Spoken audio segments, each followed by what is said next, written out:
Good morning, Bimblers. And you join me in a very sunny Prestatyn. It's a bit crisp this morning. I think summer might be over. We attempted this Bimble during that heat wave earlier in the year, but it was too hot for us Bimblers. We had to go home. Couldn't stop sweating. So let's stop messing about and let's Bimble.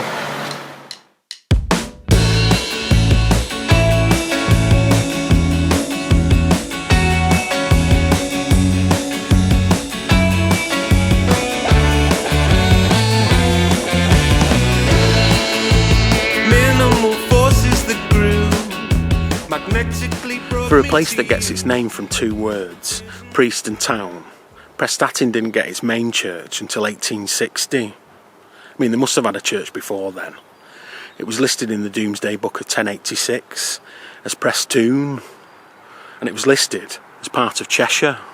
It was the coming of the railways that expanded the population of Prestatyn, which meant that they needed their own church. Before then, they would have just schlepped up the hill to Llanassa or Meliden. Christ Church here in Prestatyn was designed by an architect called Thomas Henry Wyatt. He was from Roscommon in Ireland.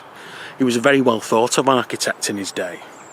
He was the president of the Royal Institute of Architects between 1870 and 1873, and in 1873 Queen Victoria gave him the gold medal for architecture, although he did marry his first cousin, his uncle's daughter. They had the same surname and everything. Wrong'uns. In the churchyard here in Prestatyn, you'll find the grave of a Captain Arthur Rowland Jones. He was the first officer on the Lusitania when it was sunk on the 7th of May 1915. Of the nearly 2,000 people aboard the Lusitania that day, only about 1,000 of them survived. Captain Jones was in charge of lifeboats 13 to 21. And 6 of those lifeboats were the only lifeboats they managed to launch successfully. Arthur did manage to survive the sinking of the Lusitania, and he became the captain of a ship called the Avanti. They were transporting iron from Bilbao in Spain down the English Channel when it was torpedoed again by the Germans. He died at sea on the 2nd of February 1918, and he was brought back here to Prestatyn. Let's Bimble. Visions that cut through the cold to my heart. Feelings of warmth now resume. Feeling that coming from you. Bursting to blow at the seams of my heart. As if this was love that I felt. Falling for somebody else. Taking my eyes from the ground. Turning my heart upside down. As if this could change all the past. Fixing the bruise from the last time that I felt anything. As if this was love that I felt. As if this was somebody else.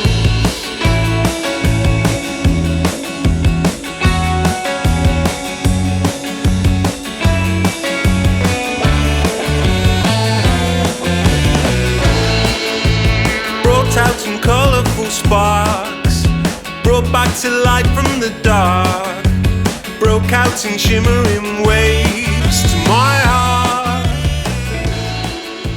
Sepia tint but the same, familiarly simplified.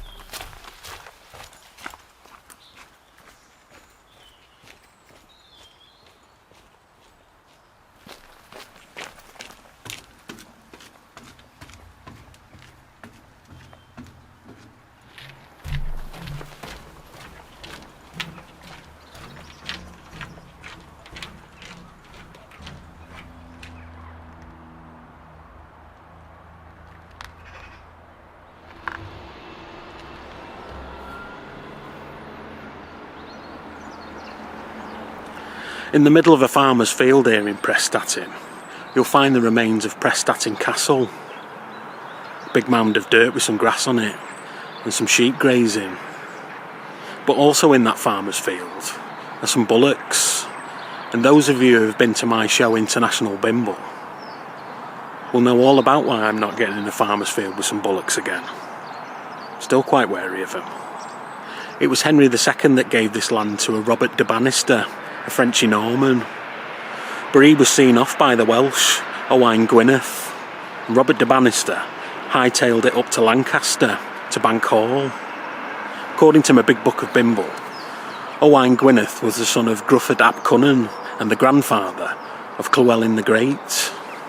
But all that remains of that castle is the mound of earth, with a stone on the top and the sheep grazing. But there's some more remains around here, to something much closer to my heart. The old Quick Save warehouse. The very first Quick Save supermarket was opened in Prestatyn. And the old warehouse is over there, feeling all sorry for itself, covered in seagull muck. Did you ever have the vanilla ice cream? No frills. I'd never seen a vanilla pod. It was Arctic white, full of delicious chemicals. I quite like one of them today. A no frills ice cream cone. Let's bimble.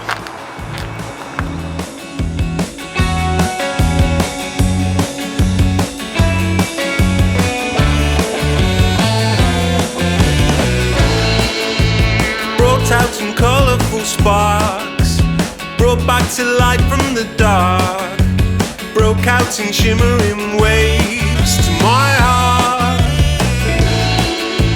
Sepia tint but the same, familiar in simplified ways, broke down the lily white scars to my heart. As if this was love that I felt, falling for somebody else, taking my eyes from the ground, turning my heart upside down. As if this could change all the past, fixing the bruise from the last time that I felt anything. As if this was love that I felt, as if this was somebody else.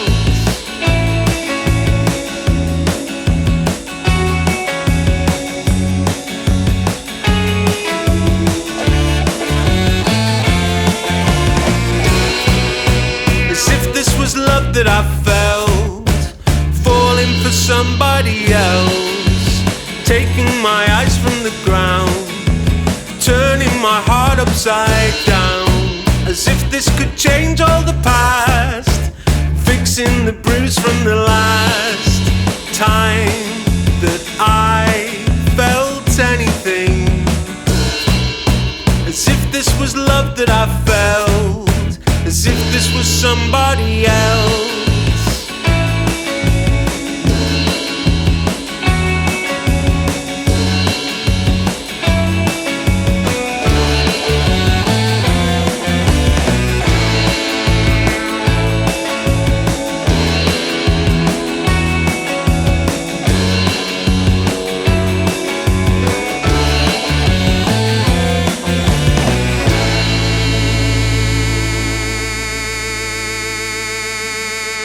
It's rather a stunning place to come and ride your bike, this Bimble is. It's one of my favourites. If you do hope to recreate my Bimble today, don't be afraid of going through the golf course. You're allowed through. It's part of National Cycle Route number 5. And also the campsite as well, the Haven one. You're allowed through there as well, because it makes up part of the Welsh coastal path. You just have to get off your bike when you're passing security, because they don't like you riding through. Once you're round the corner, you're off and away. They're none the wiser. I once seen a stoat chasing a rabbit round here. There's plenty of stoats in North Wales. I didn't know until I seen one. And there's plenty of rabbits round here. In fact, it's called the Warren. The Mostyn family who own these sand dunes used to breed rabbits here, so they could eat them. But back during the Second World War, you wouldn't have just found rabbits here on the Warren. It would have been full of scousers. They were all evacuated from Liverpool during the Blitz. 4,000 people died in Liverpool during the Blitz. It was second only to London, which had 10 times that amount. 40,000 casualties. So families and their children were evacuated here to the Warren. And they used to stop in wooden huts and old caravans and railway carriages, anything they could get their hands on. Some of the better accommodation used to cost 30 shillings a week. That's about 60 quid in today's money. So 240 quid a month. I might move in. It's a lot cheaper than my rent. But you have to take into consideration that they'd still be renting over in Liverpool. In fact, Dad and Grandad might still be living there and working and helping towards the war effort. It would be Mum and Nan and the kids that would come here to the Warren. And it wasn't really a holiday camp. Kids still had to go to school. And during the day on the beach, they would have target practice. Spitfires from RAF Sealand on the Wirral would fly down the Dee estuary and shoot at targets on the beach. So it was bombs at night in Liverpool and machine guns during the day here at the Warren. Let's bimble.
Where we are right now, Bimblers, I think it's going to cause uproar in the comments section, because I'm not sure how you're supposed to pronounce it. Is it Talacre or Talacre, like Metallica, or Talacre in the Welsh? I went to find out how you're supposed to pronounce it, but everyone said it differently, so I'm none the wiser. But it hasn't always been called Talacre or Talacre or Talacre. It used to be called Trewylad. They actually reclaimed the land of Talacre or Talacre or Talacre from the River Dee estuary to farm on, and they named the area after the home of the Mostyn family and their home, Talacre Hall or Talacre Hall or Talacre Hall. Who knows? But they do have a lovely lighthouse round here in Talacre or Talacre or Talacre. It's called the Point of Ayre Lighthouse, and it looks a lot newer than it actually is. It was built in 1776 after an Act of Parliament called the Chester Lighthouse Act. That's right, the big ships used to go down the River Dee into Chester. They used to stop off at Begilt and Greenfield and over at Park Gate on the Wirral, where they do the nice ice cream. That used to be the main port before they started going to Liverpool. We visited there several times, haven't we? But such is life. The Point of Ayre Lighthouse ended up being in the wrong place. It was too far inland. The sand dunes all shifted, and they ended up replacing it in 1844 with a lighthouse ship in the bay. It marks the most northerly point of Wales, and if you think that it's leaning slightly, that isn't my dodgy camera work. It is leaning towards the sea, not because the sand dunes have shifted, but because they used to mine coal underneath it at the Point of Ayre colliery. That was opened in 1865 by the Mostyn family of Talacre Hall, or Talacre Hall, or Talacre Hall, whichever one it is. And just like the lighthouse, the colliery was rendered redundant in 1996. It closed. It was one of the last ones to close here in Wales. But there's still some industry there. They have a gasworks, and that provides the gas for Connors Quay Power Station, whereas the Point of Ayre colliery used to provide the coal for Fiddler's Ferry Power Station. We'll have to go and investigate it one of these days, because there's some nice objets d'art there of the old coal mine. But for now, I think we need some chips.